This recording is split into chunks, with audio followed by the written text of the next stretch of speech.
All right.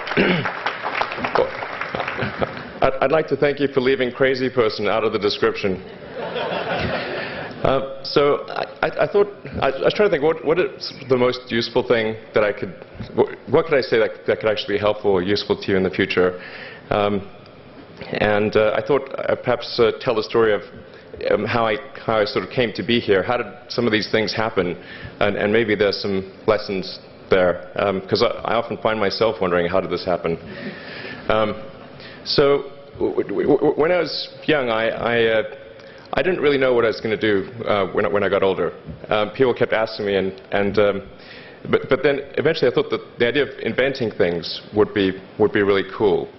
And the reason I thought that was because I read a quote from Arthur C. Clarke, which said that a sufficiently advanced technology is indistinguishable from magic, and that's really true.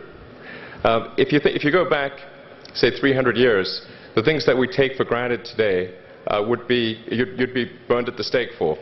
You know, being able to fly, that's crazy. Being able to see over long distances, being able to communicate, having effectively with the internet a group mind of sorts, and having access to all the world's information instantly from almost anywhere on the earth. This is stuff that really would be magic, or would be considered magic in times past. In fact, I think it actually goes beyond that, because there are many things that we take for granted today that weren't even imagined in times past. They weren't even in the realm of magic. So it actually goes beyond that. So I thought, well, you know, if I can do some of those things, basically if I can advance technology, then that's like magic, and that would be really cool. And I also had sort of a slight existential crisis, because I was trying to figure out what does it all mean? Like, what's the purpose of things? And I came to the conclusion that if we can advance the knowledge of the world, if we can do things that expand the scope and scale of consciousness, then we're better able to ask the right questions and become more enlightened, and that's really the only way forward. So I studied physics and business, because I figured in order to do a lot of these things, you need to know how the universe works, and you need to know how the economy works. And you also need to be able to bring a lot of people together to work with you to create something, because it's very difficult to do something as an individual if it's a significant technology. So I originally came out to California to try to figure out how to improve the energy density of electric vehicles, basically to try to figure out if there was an advanced capacitor that could serve as an alternative to batteries.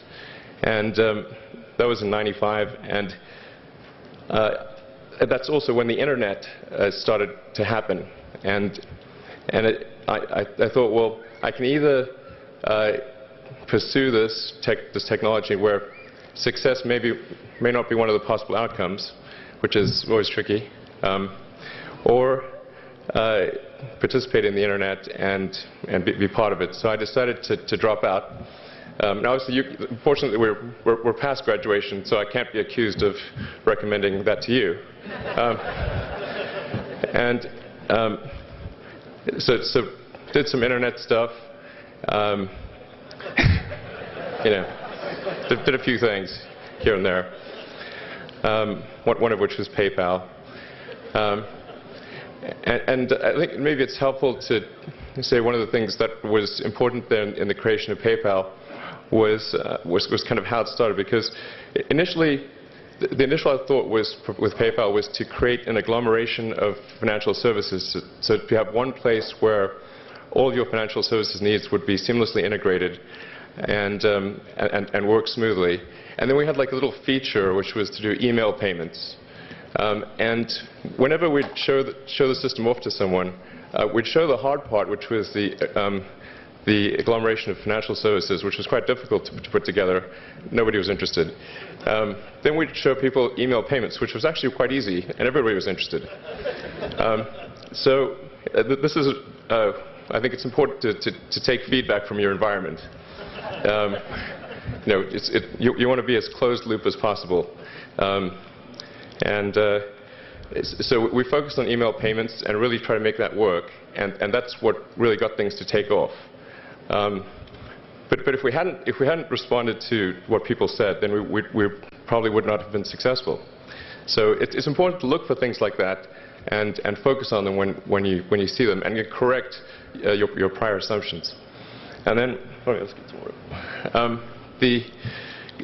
Going from PayPal, I thought, well, what are some of the other problems that are likely to most affect the future of humanity? It really wasn't from the perspective of what's the rank-ordered best way to make money, which is okay, but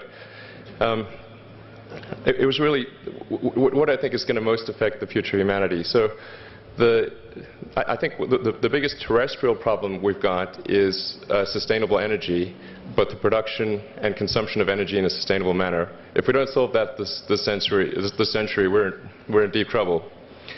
And then the other one being the extension of life beyond Earth to make life multiplanetary. So that's the basis for the latter is the basis for SpaceX, and the former is the basis for Tesla and Solar City. And when I started SpaceX,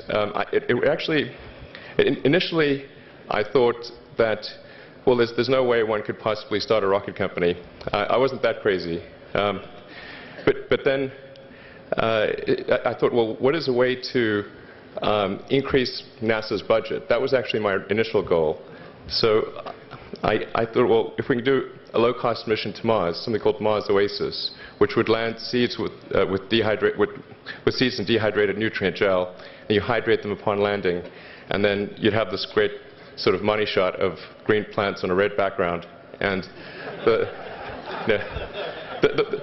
public tends to respond to precedents and superlatives, and this would be the first life on Mars, the furthest that life's ever traveled, as far as we know.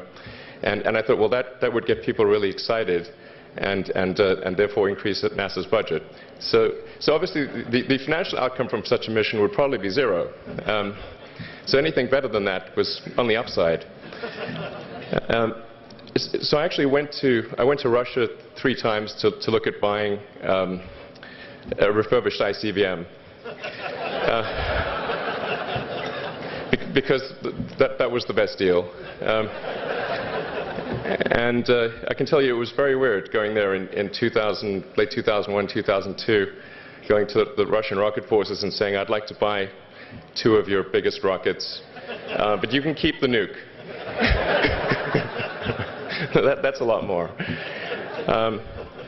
And that was 10 years ago, I guess, so they thought I was crazy, but I did have money, so that was okay. And after making several trips to Russia, I came to the conclusion that actually my initial impression was wrong about because my initial thought was, well, that there's not enough will to explore and expand beyond Earth and have a Mars base and that kind of thing. But I came to the conclusion that was wrong. In fact, there's plenty of will, particularly in the United States, because the United States is a nation of explorers, of people who came here from other parts of the world. I think the United States is really a distillation of the spirit of human exploration. So, but if people think it's impossible, then, or it's going to completely break the federal budget, then they're not going to do it. So after my 3rd trip, I said, okay, well, what we really need to do here is try to solve the space transport problem, and started SpaceX. This was against the advice of pretty much everyone I talked to. One friend made me sit down and watch a bunch of videos of rockets blowing up. Let me tell you, he wasn't far wrong. It was tough going there in the beginning because I'd never built anything physical. I mean, I'd built like little model rockets as a kid and that kind of thing, but I'd never had a company that built anything physical, so I had to kind of figure out how to do all these things and bring together the right team of people, and so we did all that and then failed 3 times. It was tough going. Because the thing about a rocket is that the passing grade is 100%. You don't get to actually test the rocket in the real environment that it's going to be in. So I think the best analogy for rocket engineering is like if you want to create a really complicated bit of software, you can't run the software as an integrated whole, and you can't run it on the computer it's intended to run on. But the first time you put it all together and run it on that computer, it must run with no bugs. That's basically the essence of it. So we missed the mark there. The first launch, I was picking up bits of rocket near the launch site. It was a bit sad. But we learned with each successive flight, and were able to, eventually with the 4th flight in 2008, reach orbit. And that was also with the last bit of money that we had. So thank goodness that happened. I think the saying is 4th time's the charm. So we got the Falcon 1 to orbit, and then began to scale that up to the Falcon 9, which is about an order of magnitude more thrust. It's around 1 million pounds of thrust. And we managed to get that to orbit, and then developed a Dragon spacecraft, which recently was able to dock and return to Earth from the space station. That was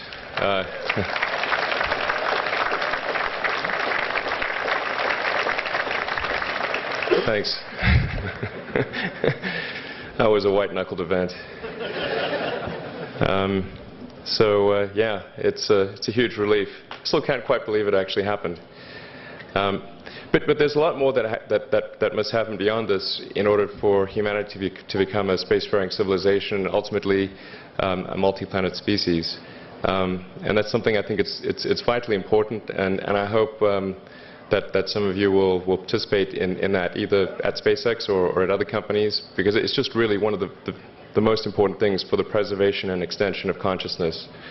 I mean, it's worth noting, as I'm sure people are aware, the Earth has been around for 4 billion years, and civilization, at least in terms of having writing, has been around for 10,000 years, and that's being generous. So it's really somewhat of a tenuous existence that civilization and consciousness, as we know it, has been on Earth.